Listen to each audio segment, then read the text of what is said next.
নমস্কাৰ সকলোকে এই ভিডিঅ'টোলৈ স্বাগতম জনাইছোঁ। আজিৰ এই ভিডিঅ'টোত মই ক্লাছ 10ৰ দ্বিঘাত সমীকৰণ চেপ্টাৰটোৰ অন্তৰ্গত উৎপাদকীকৰণ পদ্ধতিৰ বিষয়ে আলোচনা কৰিম। যদিহে আপোনালোকে এই বিষয়ে নাজানে তেন্তে ভিডিঅ'টো নিশ্চয় চাওক। খুব ধুনীয়াকৈ বুজোৱা হৈছে। আপোনালোকে যদি এতিয়ালৈকে চেনেলটো ছাবস্ক্ৰাইব কৰা নাই তেন্তে চেনেলটো ছাবস্ক্ৰাইব কৰি লওক আৰু লগতে বেল আইকনটো দবাই থ'ব যাতে মোৰ আগন্তুক আহিবলগীয়া ভিডিঅ'সমূহ আপোনালোকে লগে লগে পাই যায়। গতিকে ব'লক দেৰি নকৰি ভিডিঅ'টো আৰম্ভ কৰোঁ। উৎপাদকীকৰণ পদ্ধতিৰ সহায়ত সমীকৰণ সমাধান কৰা নিয়ম। তো আজি মই ইয়াত এটা উদাহৰণ লৈছোঁ আৰু এই উদাহৰণটোৰ সহায়ত মই ইয়াৰ প্ৰতিটো ষ্টেপ লিখি পেলাই বুজাবলৈ চেষ্টা কৰিছোঁ। গতিকে চোৱা যে ষ্টেপ 1ত কি দিয়া আছে, সমীকৰণটো প্ৰামাণিক ৰূপত প্ৰকাশ কৰা।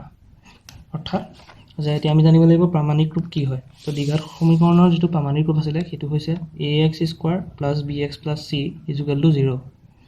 আছে তো এই সমীকৰণটো আমাক দি থোৱা আছে যে x² - 3x - 10 = 0।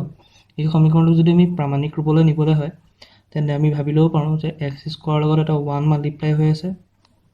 -3টোক যদি আমি ব্ৰেকেটত লিখোঁ যে -3 বুলি আৰু লগত যদি আমি প্লাছ দি দিওঁ তেন্তে হ'ব প্লাছ -3x প্লাছ -10 = 0। অৰ্থাৎ কি হৈছে যে ইয়াত a ৰ ভেলুটো হৈছে 1, b ৰ ভেলু হৈছে -3 আৰু c ৰ ভেলু হৈছে -10। গতিকে আমি এই সমীকৰণ x² - 3x - 10 = 0 সমীকৰণটো আমি প্ৰামাণিক ৰূপত প্ৰকাশ কৰিলোঁ। প্ৰথম ষ্টেপ আমাৰ কমপ্লিট। ছেকেণ্ড ষ্টেপটো আমি কি চাব লাগিব যে x² সহগ অৰ্থাৎ 1 আৰু ধ্ৰুৱক ৰাশিৰ পূৰণফল উলিওৱা। তো এতিয়া ধ্ৰুৱক ৰাশিটো হৈছে -10, 1 আৰু -10ৰ পূৰণফল। গতিকে সেইটোক আমি কৰিলে 1 × -10 = -10 পাম। এতিয়া কৈছে যে পূৰণফলটোৰ উৎপাদক উলিওৱা। উৎপাদক মানে মৌলিক উৎপাদকীকৰণ কৰিব লাগিব। কেনেকৈ কৰিম যে ইয়াত মাইনাছ চিনটো নাই বুলি ভাবি লৈছোঁ, ডাইৰেক্ট 10 = 2 × 5। কেনেকৈ হ'ল 10ক আমি 2ৰে হৰণ কৰিলোঁ, 2 × 5 = 10, 5 × 5। গতিকে 5 × 2 = 10 হৈছে। ঠিক আছে, 10 = 2 × 5। এতিয়া কৈছে ষ্টেপ 4 উৎপাদক দুটাক যোগ বা বিয়োগৰ সহায়ত এনেদৰে প্ৰকাশ কৰা যাতে মানটো x ৰ সহগৰ সমান হয়। এতিয়া আমি x ৰ সহগ ইয়াত কিমান পাইছিলোঁ, x ৰ সহগ হৈছিলে -3, x ৰ সহগ পাইছিলোঁ আমি -3। গতিকে -3 সমান হ'ব লাগিব। এতিয়া কি কৰিব লাগিব যে উৎপাদক দুটাক এনেকুৱা ধৰণে যোগ বা বিয়োগ কৰিব লাগিব যাতে মানটো -3 পাওঁ। গতিকে 2ৰ পৰা যদি আমি 5 বিয়োগ কৰোঁ তেন্তে তাৰ ভেলুটো হ'ব -3। এতিয়া আমি ষ্টেপ 5লৈ যাওঁ। ষ্টেপ 5ত কি কৰিম, আমি যিটো ইকুৱেশ্যন আছে অৰ্থাৎ যিটো সমীকৰণ আছে 1x² + -3x + -10 = 0, এইটো আমি লিখি ল'ম। এইটো লিখি ল'লোঁ। এতিয়া কি কৰিম, তাৰ পিছৰ ষ্টেপটোতো 1x² বা এইটো 1x² নিলিখি অকল x² লিখিলেও হ'ব। প্লাছ -3 জেগাত আমি 2 - 5 লিখিম আৰু এইটো প্লাছ মাইনাছ আৰু 10 = 0 এনেকৈ লিখি ল'লোঁ। তাৰপিছত কি কৰিম যে x², 1x² আমি x² লিখিলোঁ প্লাছ x2 যদি 2 মাল্টিপ্লাই কৰোঁ 2x, তাৰপিছত -5 × x 5x -10 = 0। এতিয়া কি কৰিম, এই প্ৰথম আৰু দ্বিতীয় টাৰ্মটোৰ পৰা অৰ্থাৎ প্ৰথম আৰু দ্বিতীয় ৰাশিটোৰ পৰা আমি x কমন ল'ম, থাকি যাব x + 2 আৰু ঠিক একেদৰে -5x আৰু -10 এই ৰাশি দুটাৰ পৰা আমি -5 কমন ল'ম, থাকি যাব x + 2 = 0। এতিয়া কি হ'ব, এই টাৰ্মটো আৰু এই টাৰ্ম দুটা এই প্ৰথম টাৰ্মটো আৰু এই দ্বিতীয় টাৰ্মটোৰ পৰা আমি x + 2 কমন ল'ম। এতিয়া কি থাকি যাব x - 5 = 0। তাৰ পৰা আমি দুটা সমাধান পাম, x + 2 = 0 আৰু x - 5 = 0। তাৰমানে কি হ'ল x = -2 বা x = 5। গতিকে এই দুটাক আমি কি বুলি কওঁ, মূল বুলি কওঁ। সমীকৰণটোৰ মূল দুটা হ'ব, গতিকে মূল দুটা হ'ব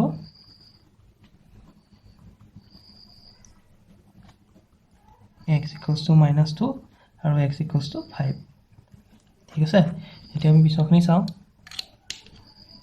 এতিয়া এই যিটো কুৱেশ্যন দি থোৱা আছে এই কুৱেশ্যনটো মই আন এটা ধৰণে বুজাবলৈ চেষ্টা কৰিছোঁ। একে উৎপাদক বিশ্লেষণ পদ্ধতি কিন্তু আন এটা ধৰণে কৰি দেখুৱালে তোমালোকৰ অতি সহজ হ'ব মোৰ মতে।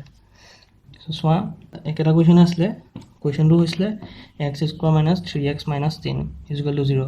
তো ষ্টেপ 1ৰ মতে আমি ইয়াক প্ৰামাণিক ৰূপলৈ লিখিব লাগিব। প্ৰামাণিক ৰূপটো আছিলে কি ax square plus bx plus c is equal to 0। কিন্তু আমি ইয়াত কি কৰিম যে যিটো প্ৰামাণিক ৰূপৰ দৰে আমি প্ৰথম লিখি ল'লোঁ 1 ইনটু ax স্কোৱাৰ, আৰু ইয়াৰ যিটো পিছৰ যিটো প্লাছ হ'ব লাগে সেইটো আমি মাইনাছেই কৰি ৰাখিলোঁ। ইয়াত আমি কোনো ধৰণৰ সালসলনি কৰা নাই। তাৰ আগৰটোত আমি প্লাছ ইনটু -3 কৰি লিখিছিলোঁ, ইয়াত লিখা নাই। ইয়াত একেধৰণে ৰাখি দিলোঁ। এতিয়া কি কৰিব লাগিব যে চোৱা একেধৰণে কি হ'ল যে এক্স স্কোৱাৰৰ সহগ আৰু ধ্ৰুৱক ৰাশিৰ পূৰণফল উলিয়াব লাগিব।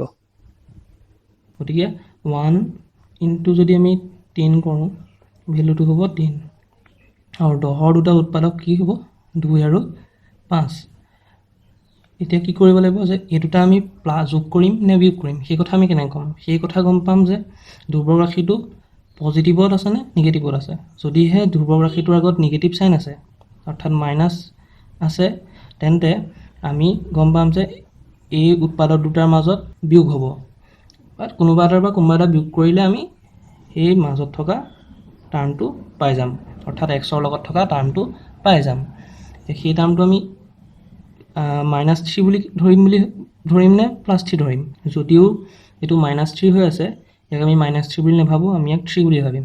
তেতিয়া কি হ'ব যে 5ৰ পৰা যদি আমি 2 বিয়োগ কৰোঁ তেন্তে আমি ভেলুটো পাম 3। ঠিক তেনেদৰে আমি ইয়াৰ 3 নম্বৰ ষ্টেপত আমি 3ৰ জেগাত 5 - 2 পাতি দিম। আৰু আগত যিটো মাইনাছ চিন আছিলে সেইটো মাইনাছত থাকিব, ইয়াৰ যিটো মাইনাছ চিন আছিলে সেইটো মাইনাছতে থাকিব, আৰু অৰ্থাৎ অকল সালসলনি কৰিম আমি 5 - 2 ইজ ইকুৱেল টু 3। এতিয়া কি কৰিম যে ইয়াৰ পিছত আমি যিটো এক্স স্কোৱাৰ আছিলে সেইটো এক্স স্কোৱাৰটো এক্স স্কোৱাৰ ধৰি ৰাখিম। এক্সটো আগৰ দৰে যিহেতু মাল্টিপ্লাই কৰিছিলোঁ, এক্সে মাল্টিপ্লাই কৰিলোঁ, এইটো হ'ব -5। মাইনাছটো আগত প্ৰথমটো এক্স স্কোৱাৰ লিখিম, মাইনাছটো মাইনাছ হৈ থাকিব, 5 ইনটু এক্স 5x, মাইনাছে মাইনাছে প্লাছ হৈ যাব, এক্সটো ভিতৰত ভৰাই দিলে 2x, আৰু এইপিনে লাষ্টত -10 ইজ ইকুৱেল টু 0। এতিয়া কি কৰিম যে এই প্ৰথম দুটাৰ ভেলুৰ পৰা আমি প্ৰথম এক্স কমন ল'ম, এতিয়া থাকিব x - 5। ঠিক যিহেতু প্লাছ আছে মাজত, যিহেতু প্লাছে পাতিম আমি মাজত, 2x আৰু -10ৰ পৰা আমি 2 কমন ল'ম, এতিয়া থাকিব x - 5 ইজ ইকুৱেল টু 0। তেতিয়া কি হ'ব আৰু এই গোটেই টাৰ্মটোৰ পৰা আৰু এইটো টাৰ্মৰ পৰা আমি কি কৰিম x - 5 কমন ল'ম। তেতিয়া x - 5 যদি কমন আনো তেতিয়া ইয়াৰ পিনে থাকি যাব x, আৰু এইপিনে প্লাছ, আৰু এইপিনে আহিব 2। ঠিক আছে, ইজ ইকুৱেল টু 0। তাৰমানে ইয়াৰ পৰা আমি পালোঁ x - 5 ইজ ইকুৱেল টু 0 বা x + 2 ইজ ইকুৱেল টু 0। এতিয়া x ইজ ইকুৱেল টু 5 হ'ব আৰু x ইজ ইকুৱেল টু -2 হ'ব। গতিকে এই ভেলু দুটা সমাধান x ইজ ইকুৱেল টু 5 আৰু x - 2। এতিয়া কথা হ'ল যে এই যিবোৰ আমি সমীকৰণ সমাধান কৰি আছোঁ, এই সমীকৰণবোৰৰ যিবোৰ ভেলু উলিয়াওঁ, অৰ্থাৎ যিটো সমাধান কৰাৰ পিছত যিটো এক্সৰ মান উলিয়াওঁ, সেই এক্সৰ মানবোৰক আমি মূল বুলি কওঁ। সেইকাৰণে ইয়াত মই লিখি দিছোঁ, এতেকে মূল দুটা হ'ব x ইজ ইকুৱেল টু 5 আৰু x ইজ ইকুৱেল টু -2। ঠিক আছে, এতিয়া আমি এটা উদাহৰণ চাই লওঁ, আৰু উদাহৰণটো চাই পেলাই আমি উদাহৰণৰ সহায়ত বুজিবলৈ চেষ্টা কৰিম। ইয়াত দিয়া আছে চোৱা উৎপাদকীকৰণৰ দ্বিঘাত সমীকৰণৰ সমাধান। এতিয়া আমি দুটা উদাহৰণ লৈছোঁ। উদাহৰণ দুটা চোৱা, প্ৰথমটো দিয়া আছে 2x square plus 5x plus 3 is equal to 0। 2 নম্বৰটো দিয়া আছে 6x square minus x plus 2 is equal to 4। এতিয়া চোৱা প্ৰথম যিটো দিয়া আছে এইটো প্ৰামাণিক ৰূপত আছে, অৰ্থাৎ দ্বিঘাত সমীকৰণৰ প্ৰামাণিক ৰূপটো কি আছিলে ax square plus bx plus c is equal to 0। এতিয়া সেই ৰূপ যিটো প্ৰামাণিক ৰূপ আছিলে, এই যিটো কুৱেশ্যন আছে এইটো প্ৰামাণিক ৰূপত আছে, গতিকে এইটো আমি সমাধান কৰিব পাৰিম। এতিয়া আমি কেনেকৈ কৰিম এইটো সমাধান? এতিয়া কুৱেশ্যন পেপাৰত দিব, এতিয়া কুৱেশ্যন পেপাৰত সমাধান কৰা বুলি দিব, নহ'লে এনেধৰণে দিব পাৰে, সেইটো হ'ল মূল নিৰ্ণয় কৰা।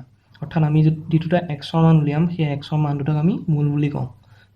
গতিকে কুৱেশ্যনত এই দুই ধৰণেই দিব পাৰে। গতিকে মই এনেকৈ লিখি দেখুৱাইছোঁ, বাৰু এতিয়া আমি সমাধানটো কৰি চাওঁ কেনেকৈ সমাধান কৰা হ'ব। অতি সহজ, ইমান টান নহয়, একদম সহজে কৰিব পাৰি। প্ৰথমে আমি লিখি ল'ম 2x square plus 5x plus 3 equals to 0।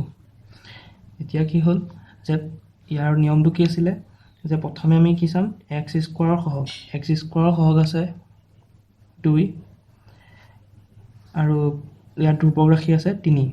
চ' দুয়োটাৰ পূৰণফল আমি পাম 6। এতিয়া চোৱা যে ইয়াত এক্সৰ সহগ দিয়া আছে 5। এতিয়া কি কৰিব লাগিব যে এই 5টোক আমি দুটা সংখ্যাৰে ভাঙিব লাগিব।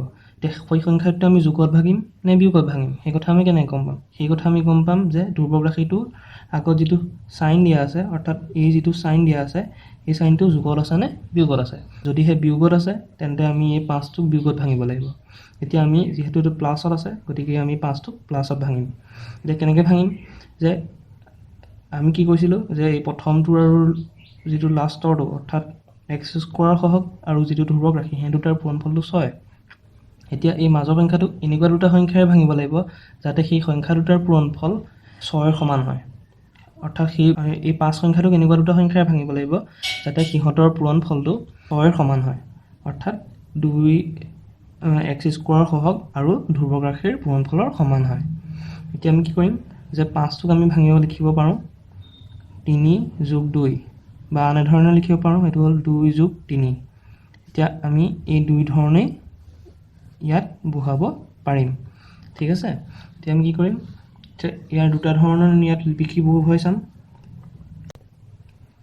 ইয়াত লিখিলে কি হ'ব 2x² প্লাছ 5ৰ জেগাত আমি লিখিম 2 + 3 আৰু xৰ জেগাত আমি লিখিম xৰ আৰু xটো x বুলি লিখি থম আৰু থাকিলে প্লাছ 3 = 0 এতিয়া থাৰ্ড ষ্টেপটো কি লিখিম যে 2x² প্লাছ x যদি মাল্টিপ্লাই কৰি দিওঁ 2x প্লাছ x যদি 3 মাল্টিপ্লাই কৰোঁ 3x প্লাছ 3 = 0 এতিয়া কি কৰিম 2x² আৰু 2x এই দুইটাৰ পৰা আমি 2x কমন লৈ ল'ম যদিহে 2x কমন লওঁ ইয়াত থাকিব x প্লাছ এই ৰাশিটোৰ পৰা যদি 2x গুচি আহে কমন তেন্তে থাকিব 1 প্লাছ 3x আৰু 3ৰ পৰা আমি 3 কমন ল'ম আৰু থাকিব x প্লাছ 1 = 0 এতিয়া কি কৰিম যে এই যিটো ৰাশি আছে এই ৰাশিটো আৰু এই ৰাশিটোৰ পৰা আমি x প্লাছ 1 কমন লৈ ল'ম যদিহে x প্লাছ 1 কমন লওঁ তেন্তে এই প্ৰথম ৰাশিটোত 2x থাকি যাব প্লাছ আৰু দ্বিতীয় ৰাশিটোত 3 থাকি যাব তো ইয়াৰ ইকুৱেলছ টু 0 লিখি দিম এতেকে আমি কি পালোঁ x = -1 বা 2x + 3 = 0 আৰু ইয়াৰ পৰা আমি যদি এইটো সমাধান কৰোঁ তেন্তে x = -3/2 গতিকে আমি কি পালোঁ যে মূল দুটা হ'ব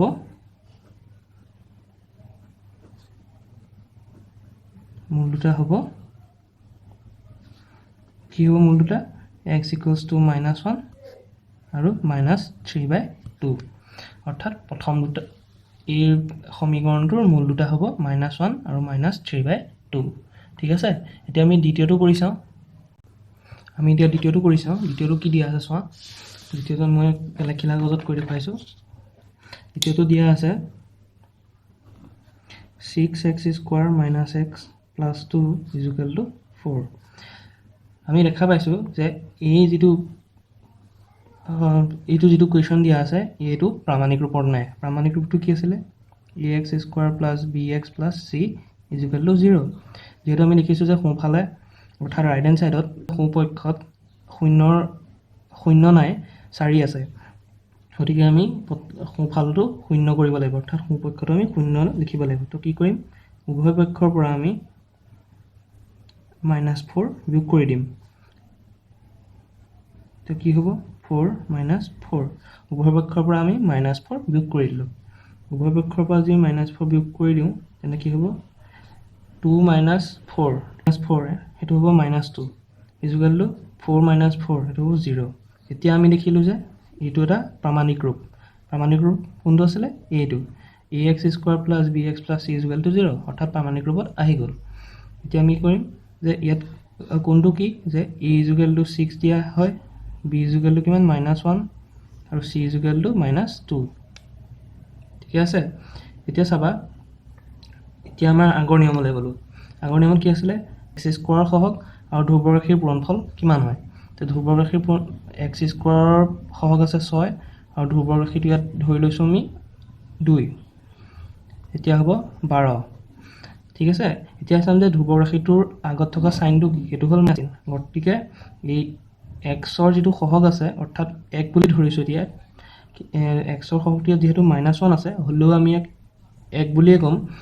1টোক আমি এনেকুৱা ধৰণে ভাঙিব লাগিব, অৰ্থাৎ দুটা সংখ্যাৰ বিয়োগফল হিচাপে আমি ভাঙিব লাগিব। 1টোক আমি দুটা সংখ্যাৰ বিয়োগফল হিচাপে ভাঙিব লাগিব। কাৰণটো কি? যিহেতু আমি ধ্ৰুৱক সংখ্যাৰ আগত বিয়োগ চিন আছে। আকৌ এবাৰ কৈছোঁ, ধ্ৰুৱক ৰাশিৰ বা ধ্ৰুৱকটোৰ আগত যদি বিয়োগ চিন থাকে তেন্তে এক্সৰ সহগটোক আমি বিয়োগত ভাঙিব লাগিব, আৰু যদিহে ধ্ৰুৱক সংখ্যাৰ আগত যোগ চিন থাকে তেন্তে এক্সৰ সহগটোক আমি যোগত ভাঙিব লাগিব। এতিয়া আমি কি কৰিম? 6 দুগুণ 12 পালোঁ, আৰু এতিয়া আমি কি পাইছিলোঁ যে 6 দুগুণ 12 আৰু এক্সৰ সহগটো 1 বুলি ধৰিছিলোঁ। গতিকে আমি কি কৰিব লাগিব যে 1টোক এনেকুৱা দুটা সংখ্যাৰ বিয়োগফল হিচাপে ভাঙিব লাগিব যাতে সেই সংখ্যা দুটাৰ পূৰণফল 12 হয়। এতিয়া আমি সেইটো 4 - 3 বুলি লিখিব পাৰিম। কাৰণটো কি? যে 4 আৰু 3ক যদি আমি পূৰণ কৰোঁ তেন্তে তাৰ ভেলুটো 12 হয়, অৰ্থাৎ এই দুটা ইকুৱেল হৈ যাব। তো 4 3 গ'ল 1, অৰ্থাৎ এইটোও মানি চলিছে আৰু এইটোও মানি চলিছে। গতিকে আমি এই জেগাত 4 3 গুণ 12 লিখিম। 6x² - 4 - 3 ক'ত লিখিলোঁ? যে ইয়াত যিহেতু 1 এটা আছিলে, সেই 1ৰ জেগাত আমি 4 - 3 লিখিলোঁ, আৰু xটো xয়ে থাকি যাব। -2 = 0। এতিয়া কি কৰিম? 6x²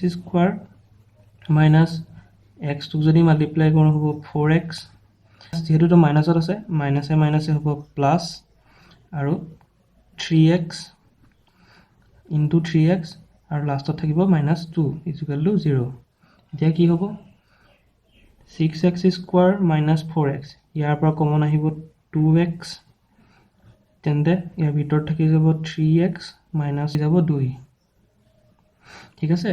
প্লাছ, যিহেতু ইয়াত দেখিছোঁ যে 3x - 2 আছে, গতিকে ইয়াত কমন, গতিকে আমি বাহিৰত 1 এটা লিখি দিম। 1 × 3x - 2, বা আমি এনেকৈ ক'ব পাৰোঁ যে 3x - 2ত এটাই বস্তু কমন আছে, সেইটো হ'ল 1, গতিকে আমি 1 কমন লৈছোঁ। এতিয়া কি হ'ব? যে 2x × 3x - 2 আৰু 1 × 3x - 2, ইয়াৰ পৰা আমি কমন আনিম দুইটাৰ পৰা, যিহেতু প্লাছত আছে, গতিকে এই ৰাশিটো আৰু এই ৰাশিটোৰ পৰা আমি কমন আনিম 3x - 2। তাৰ ইপিনে থাকিব 2x + 1 = 0। এটাকে আমি কি পালোঁ? 3x - 2 = 0, বা আৰু কি পালোঁ? 2x + 1 = 0। গতিকে ইয়াৰ পৰা আমি পাম xৰ ভেলু 2/3, আৰু ইয়াৰ পৰা আমি পাম x = -1/2। গতিকে চাই ল'বা তোমালোকে, এইখিনি চাই লোৱাটো বহুত ভাল, আৰু এইটো খুব এটা ইম্পৰ্টেণ্ট এটা পদ্ধতি হয় যিটোৰ দ্বাৰা এটা দ্বিঘাত সমীকৰণ সমাধান কৰা হয়। গতিকে মই আজি ভিডিঅ'টো ইয়াতে শেষ কৰিছোঁ। ধন্যবাদ।